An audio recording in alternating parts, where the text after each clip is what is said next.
All right, thank you everyone for attending today's end of season press conference.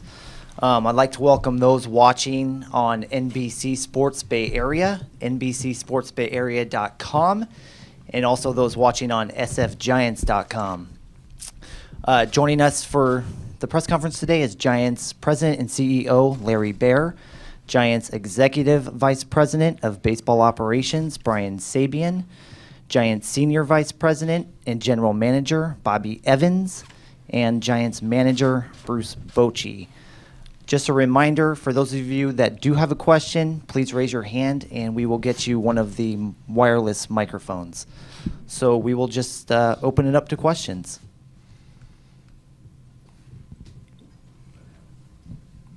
Gentlemen, last year you opened the press conference with news of some coaching changes. Do you have any information for us on what's going to happen to the coaching staff? Not today. I mean, we're going through evaluations, and we'll be making determinations, in the near future. But that's, not the purpose of today, right?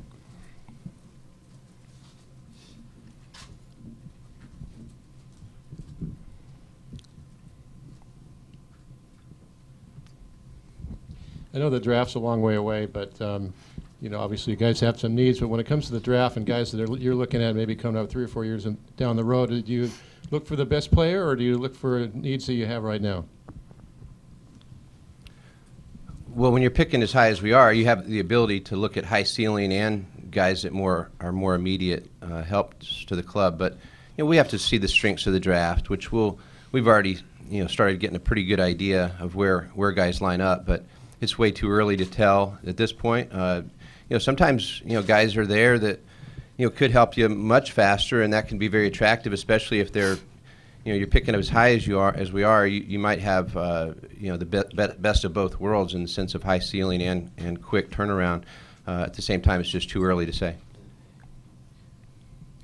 Last year at this time, it was pretty clear that the need of the team was relief, particularly ninth inning relief. What stands out to you as the 1 or 2 or even 3 areas that are most in need of being addressed this offseason for whoever would like to handle it? We still need team relief, but some of that's just front office relief. But defense is something that we're very concerned about. It's one of the ways that helps support our pitching, and it's important that we support our pitching with excellent defense, and we struggled in that area this year.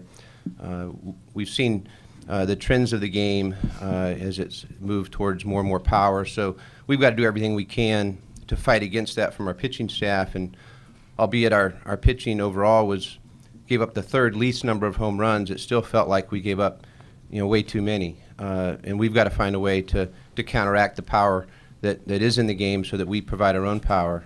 So that'll be an area that we'd like to address. We've got to find ways to thoroughly make the most of our prospects in the system to help keep our club young and fresh, and new blood coming in to help support the veterans and the core that's here. Don't you want to answer that one? Right. Do you want to answer that one too? Well, I think Bobby touched on it. I mean, I think we're going to look at all areas, all facets of the game. The numbers, whether it's defense, or hitting or pitching. We're looking to improve in all areas. We're not looking at one specific area. We had some issues everywhere. So, we're going to roll up our sleeves and talk about this all winter. In fact, we've already had discussions on where we need to improve. We've met with players. Could be some position changes. So, we've done a good job of being creative and doing these type things, and that's what we need to do now. Janie. Brian, Friday night we saw the team capitalize on so many 2-out chances and sort of show there were times when the offense looked great and opportunistic. How difficult was it to see maybe the inconsistencies and so not as many guys having big years as you expected when you came out of spring training? Well, some of which was as the result of our core players being in and out of the lineup. As you know, everybody that was an opening day starter went on the DL at some point during the season. So there virtually was no continuity. Then as things went, we actually had attrition along the way with more injuries with our second line of defense. A lot of games, were tough to watch from an offensive standpoint because you were going into a game with literally 3 or 4 perhaps established major league hitters. To answer the question, I guess, though, home runs aside, and Lord knows everybody wants power, and I know Bobby and his staff is desperate to figure out how we can add that.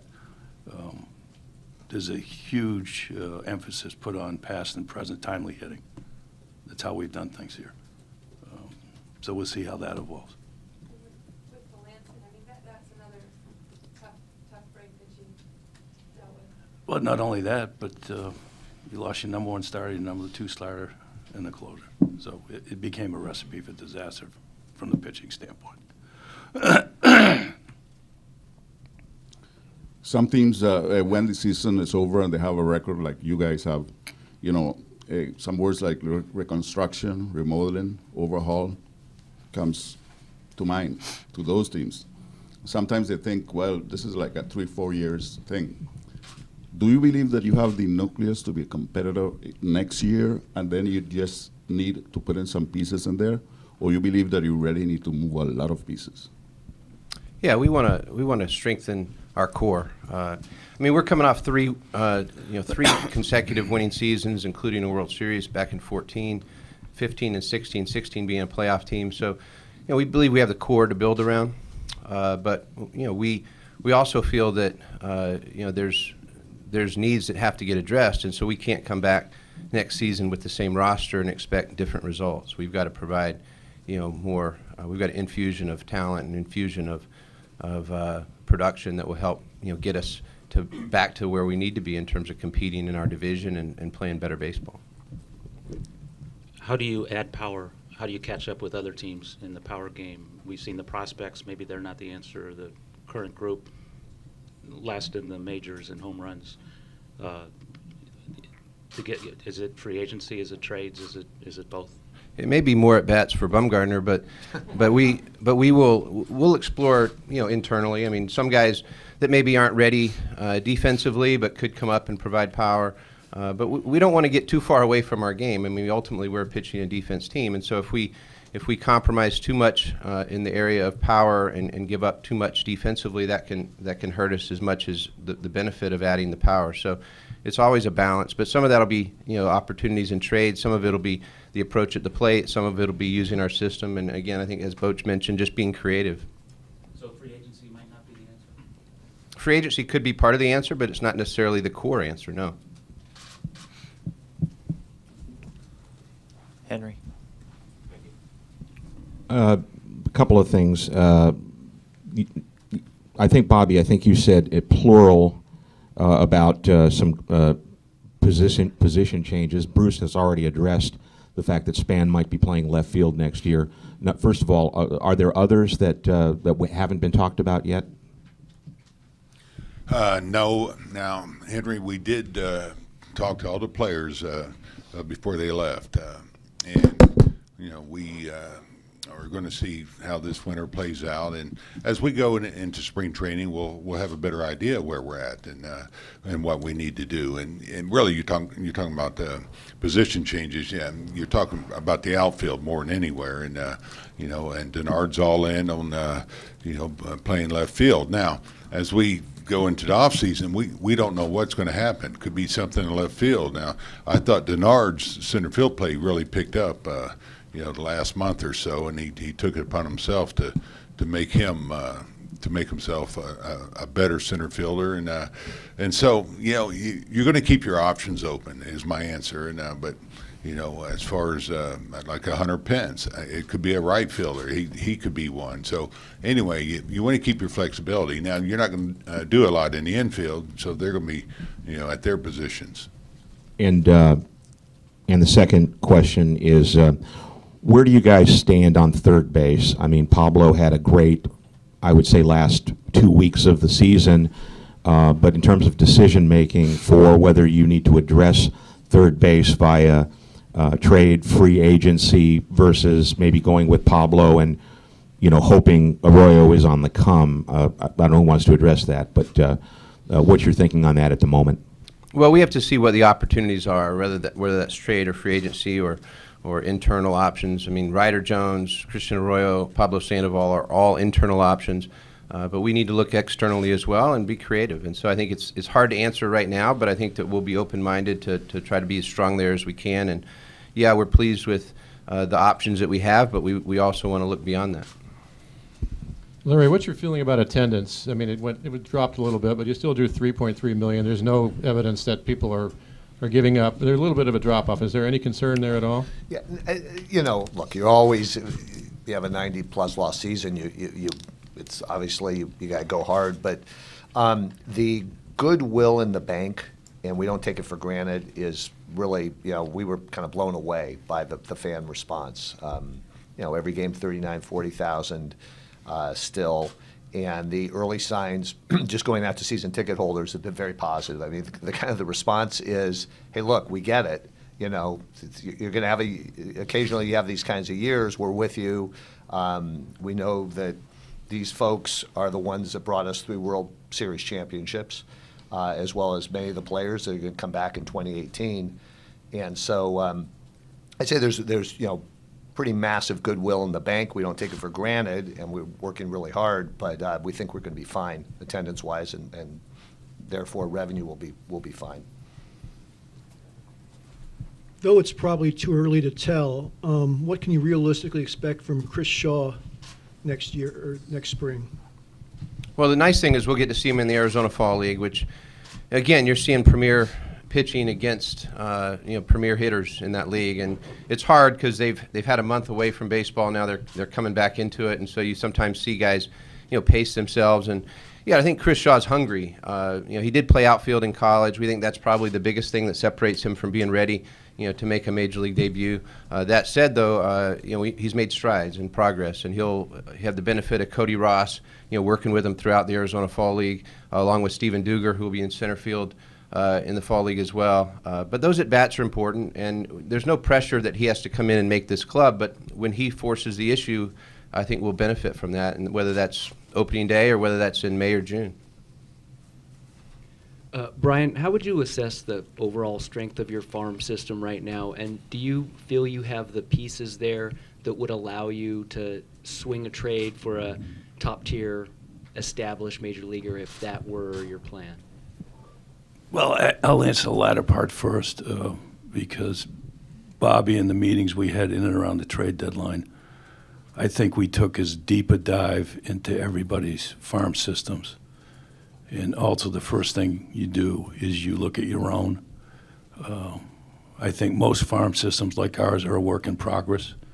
And at times, your lower end or your lower tier players may have more upside. Now, having said that, we were stolen from the opportunity to you know, truly evaluate a Slater or a Arroyo, et cetera. And even Beattie. Beattie had the freaky warm-up injury, and he'll be in the Fall League. So I think on balance there are some choices, but you know, in reality the art form is you've got to figure out who's suspect and who's prospect, who's a can't miss and who's tradable. To answer your question, I think there's a lot of kids in our organization that are covered by other people, and we have to acknowledge that. But it's a work in progress, and it's going to take us really looking through the Fall League and the Instructional League to kind of drill down on what we think is a group to put our own internal list together. Bobby or Bruce or Brian, you mentioned talking to all the players. Has Johnny Cueto formally let you know that he plans to be back? And also maybe you could assess the state of your rotation going into next year. You have some depth there. Well, Boach can speak on the rotation. I'll mention just in terms of there's no formal response expected from a player with a pending player option until following the World Series. So there's no formal response. I mean, he's indicated his passion for being here, but ultimately he has to make a business decision too, along with his agent, which will come after the World Series as expected. So. Yeah, as far as our rotation, I mean, we have, I think, the makings of one of the best rotations in baseball still. We took a pretty big hit with our 1-2 guys, and I look at them both of them as number one guys. And Baumgartner, we all know what happened there, and Johnny dealing with the blister issue. And I guess if you look at the silver lining through all that, their workload was a lot lighter. So, hopefully that will freshen them up. But at the same time, these guys have a lot of pride. So, I really expect those two to come back, with a vengeance and be the pitchers that they are. Now, Moore is the guy we do have to get on track, and I was very excited about his progress at the end, his last 6, 7 starts. Now, his last start, he had the hiccup, and I can tell you this, he wanted to start the last game in the worst way. He was begging Johnny to let him have that start because he did not want to go out that way. But if you look at his previous starts, the command and off-speed pitches, he had better feel what he was doing. So we have confidence that he's going to bounce back. Samardzija, he was the horse. So yeah, the win-loss record, that's not indicative of how he threw the ball. And you got to have somebody to eat up a lot of innings, and he does that for you. And we know about his numbers of ball-strike ratio and strikeouts to walk. So, yeah, I think he's just getting better and better. And you look how he maintained his stuff, really, at the end of the year. He's still throwing 96. I mean, this is a young arm because of his youth, playing football, and he hadn't pitched a lot. So forget his age. He's still showing how strong he is. And then you look at what Stratton did the last 7 starts. Really impressive job by this kid. The numbers, but more so, the stuff that he showed up here. He's throwing 93 with command on both sides. He's got a put-away curveball, a slider, changeup, and so to have him and Block, who really stepped in when Bum went down and just did a terrific job. We had some depth there, and that's what you need, and something I think we were missing everywhere this year that we've been talking about. But now these guys have got more experience up here, and so this rotation, I fully expect to be back to who they are, and they're our strength, and I still believe that. Michael. Bruce, this is the first year, I think, since you've been here that clubhouse cohesion seemed to be something of an issue. And while it's easy to say, yeah, losses pile up, clubhouse chemistry is going to be affected. Brian, I don't want to put words in your mouth, but you seemed to say in a recent interview that you sensed something was off in spring training. As you guys reload, is that something you'll be paying attention to, or are you assuming that the guys that are still here, Mad Bum, Posey, that they'll be able to kind of rekindle that, whatever you had? Yeah, no question. It's something I'm looking into, and when you have a season like we did, it's tough on everybody, and and there were a couple comments. We took care of this internally. Both players came in, apologized about those comments, but the vibe is not going to be the same. We're here to win. I'm all about winning, but we want to do things in the right way, and so there are things we're looking at, and again, we talked to all the core players, and some things I'm looking for. I'm looking for some leadership from our core guys, to help out in this clubhouse. Help, maybe help things not be so flat as was mentioned. But I want to see a little bit more fire in the belly. Just more grit, and that can come from in there through leadership. And every club, it's different, and one size doesn't fit one. And I'm asking myself, what can I do, to help inspire these guys to get this culture back and this, this chemistry that we had, and get back to who we are. So this is part of what we need to do to get better. Brian and Bobby, can you address? Well, my comment was more relative to if you take into account the WBC, if you take into account Bobby was put in a position, or he had the wisdom to kind of have more players in camp to be able to deepen our roster from a bench standpoint. And we also were introducing a new closer to the mix. And while we had the pieces, there were days that if you watched us play, it didn't appear from a baseball standpoint we were in sync like some of the other teams in the past. But there were a lot of different factors baseball-wise that led me to that comment. At that time, I wasn't referring to chemistry or how the group got along. Yeah, this is for Bruce and Bobby. You mentioned, obviously, it was a difficult year. Just how difficult was it for you to process all this as it was going along, and how do you bounce back? How do you regain that enthusiasm? Obviously, as a veteran, you've been around for the ups and downs, but what did you go through personally through these ups and downs? Well, I like all the players and the fans. I mean, I'm really disappointed that we didn't have the type of season that we had planned on having, and so my job is to keep coming here every day, with hopefully the same attitude and try to get this club on track. That's you have no choice in this game. You have to deal with the down periods too. I mean, it's great when you're winning and you love your players when all's going well, but this is part of the game that you have to deal with too, as players, as coaches, as a manager. So, it's not fun. Trust me. But at the same time, we have a job to do. We have a responsibility, an obligation, to ownership, to each other, to the fans, to go out there and give it our best. Now, with that said, I'm pretty proud of how things ended up with this club. Nobody, caved in or threw in the towel the way we played the last couple of weeks, the type of baseball that we played. I mean, you saw Hunter Pence die for a ball, hurt himself there at the end. And it was mentioned all the starters were out there, and they still wanted to play, and really we should have finished up on a good note. We had some hiccups there in the ninth inning, but we're playing some good teams and playing good baseball. So, it says a lot about the character of those guys that they kept pushing, and that's all you can do when you go through a season like this. And trust me, it's humbling, and we were all disappointed, but this is the time. I think you look back, you study from it, you learn from it, and you focus forward.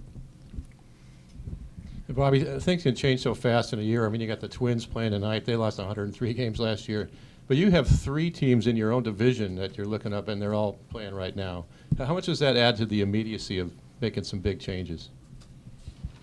Well, I think that we need significantly better results, and we've got to find a way to give ourselves an edge. And our division really battled this year, and we anticipated that even last year, and yet we were able to keep our head above water and get into the postseason. This year, we couldn't find a good attack against even our own division, and that was tough to watch.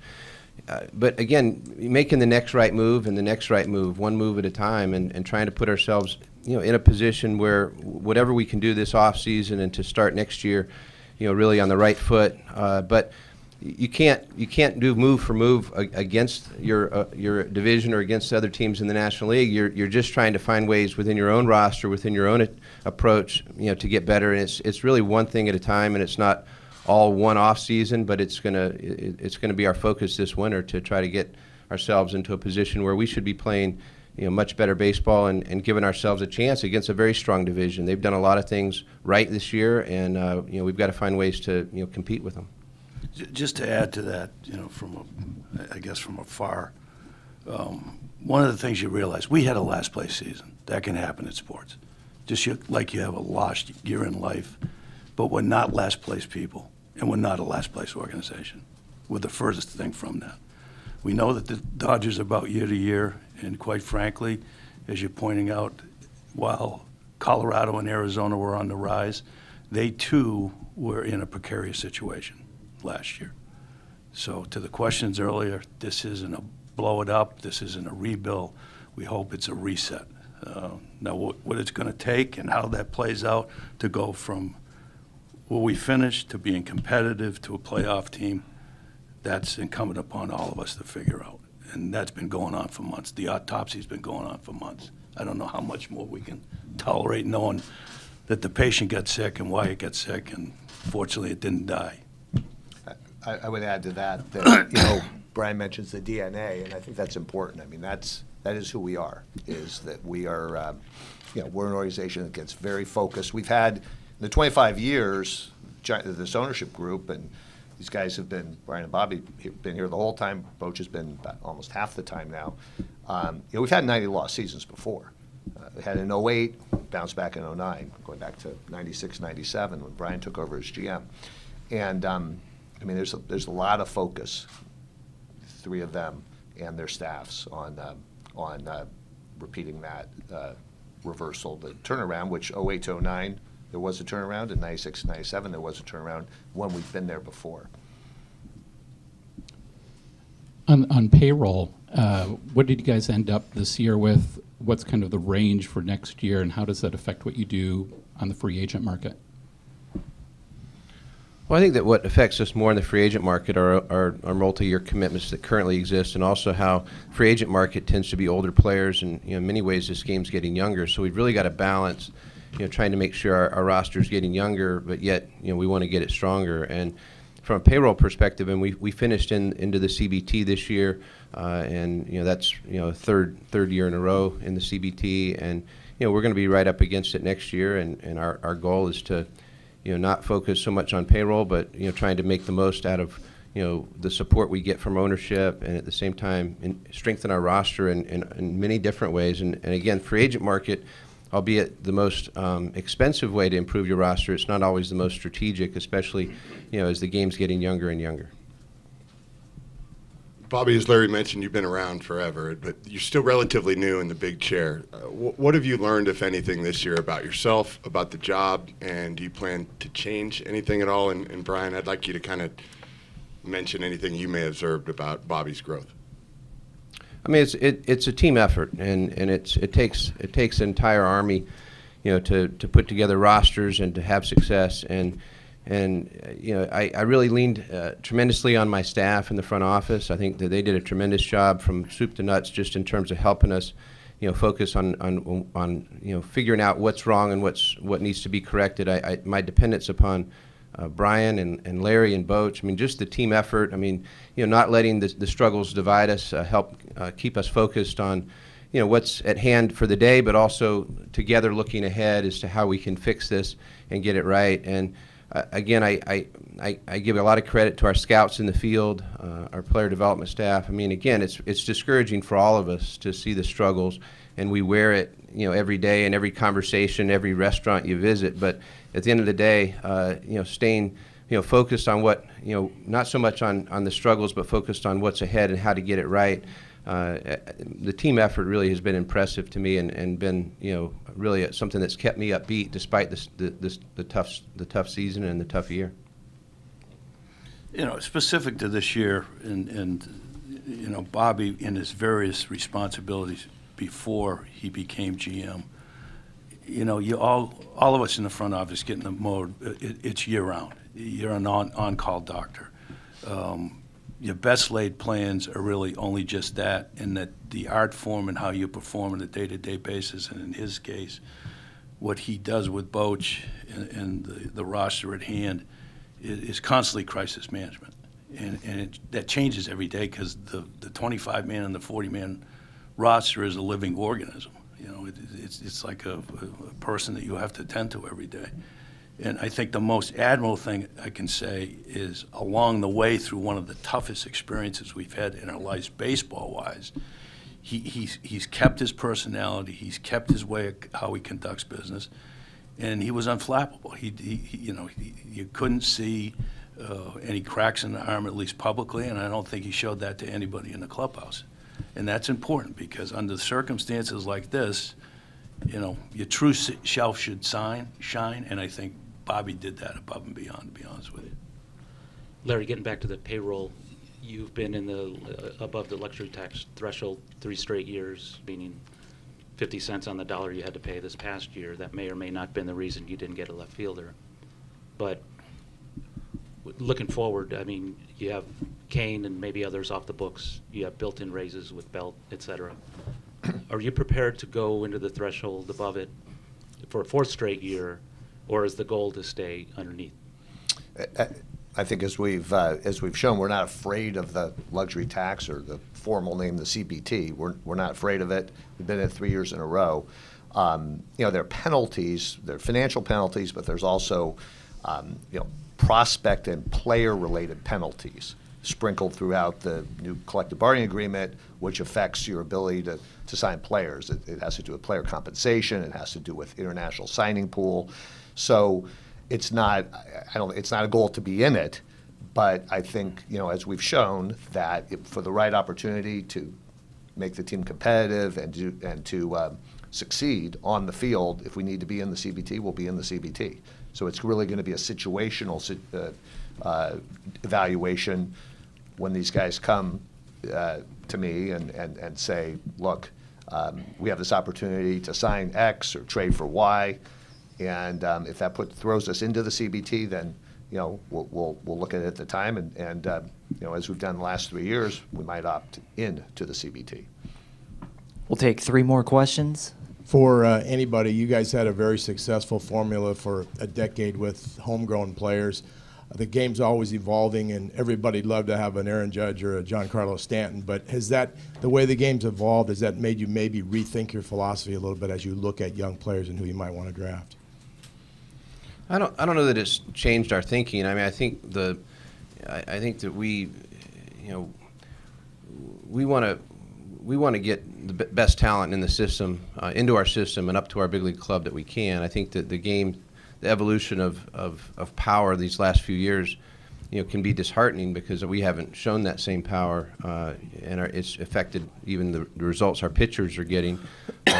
But I think our scouts are steadfast to try to get the best players into this organization that are well-rounded and can play both sides of the ball, and yet looking at our weaknesses as an organization or as a big league club, some of that has a direct impact upon how we look at the draft. But again, the draft is still 3 or 4 years away from guys that actually get up here, so some of it may affect more of how we look at player development than necessarily the draft. I guess harping on the power issue, and when I talk about power, I echo you guys that we're also talking about doubles and triples and the like. If I'm reading what I've heard from all of you gentlemen today, power prevention, run prevention in general, better defense seems to be a higher priority. So I guess, a more direct question is, do you not see the need to acquire, I guess what in baseball they sometimes call a presence for the middle of the lineup to bat behind and protect Buster, as a lot of these playoff teams seem to have right now? No, I think it's important. I think it's very important to have a presence and build the heart of your order. I think that you get the best out of your core, you get the best out of Belt and Crawford and Posey and others if the middle of your order is stronger. And so that's definitely of concern and interest to us. But from the outside? I think that we'll be creative however we can get, build a stronger middle of the order. We want to do that, and it doesn't necessarily have to come domestically. Sure, we're open to outside options, and whether that's trade or free agency or obviously we want to look internally as well. Another power question. Bruce, second year in a row, Buster mostly stopped hitting home runs after the break. Do you have an explanation, and how much does it matter if he's doing other things well at the plate? I don't have a way to explain, his second half as far as the home runs, but I think if you look at, again, the doubles, he had 3 doubles in one game, just there toward the end. And, part of it is, a little protection. It may help him, if there was somebody at times with our injuries, they're going to be careful with this guy. But when you have a 400 on base and you hit 320, that works too. That's pretty good. And so, we're not trying to put pressure on this guy, trust me, because you go up there and try to hit home runs, and you're going to compound the damage, and we want him to be who he is. Now, it's easy to say, hey, we want you to hit more home runs, or as a club, but those numbers will work. And now, as far as the order, that could move a little bit to where we put him, where he could be a better fit, but for this year, it made the most sense to hit him clean up. I put him in a 3-hole, but And then, I want to add, we're talking about power here, and it looks like, wow, we're just so far behind and everything, but just to remind you, we had picked up a player in a lot of these World Series runs that we had that really made a difference in our club, whether it's a Burrow or a Cody Ross or a Morris or even a Marco Scudero that really helped change our club. So it's not like, you're going to go out and you're going to find 2 or 3 heart of the order guys. It's not going to happen, but it could be a player, maybe 2, that could make a difference.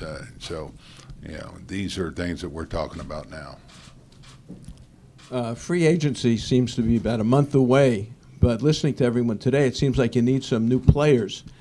Are you first in line with other teams? Are you going to be aggressive now? It seems moves should be made soon, looking at this year and what happened at the end of last year. So how aggressive are you now to make things happen? And 2, you did go to Japan to see Ohtani. What was your reaction there, and is there a chance that you'll be in the bidding for him? I mean, we're going to be aggressive with players that are posted. We've got our pref list of guys, and we don't know how many ultimately will get posted. We don't know if Ohtani will get posted, but I mean, we want to be aggressive and we have good information from our scouts, having been over there a lot this year, and so that's one option. I think in terms of trades, I mean, we're as aggressive as clubs are prepared to be. We want to be mindful of the fact that some clubs are not actively in the trade discussions right now, so you're cutting out a third of your clubs if you do too much right now, so it tends to be a little slower market this time of year, but we're prepared to make deals as opportunities present themselves, no question. Last question to Andy. The bullpen, Brian, you have a nice pickup that you made with Sam Dyson. Melanson expects to be healthy next spring. You'll have Will Smith back at some point early next year. To what extent can you count on those things being having this bullpen come together, or do you think that it's going to need more help from the outside world? Well, the long and short, any manager or any general manager wants 4 or 5 guys that can pitch a inning, so you're not constantly playing matchup baseball. And to the names that you've just mentioned being veterans, and if you say Melanson's a closer and Dyson's a setup guy in some form, and then you've got Smith coming back, who I believe can pitch an inning. Strickland's morphing into a late inning guy, and some of our younger guys like Crick and maybe a Maranta is, impress us, immediately instead of later on up the line. The more we can catch up in the arms race, it starts with relievers pitching an inning, and then more so kind of some power within that to get some strikeout ability like everybody else has. But we've got some pieces, and I know Bobby will look at trade opportunities and free agent opportunities. Okay, thank you, everyone.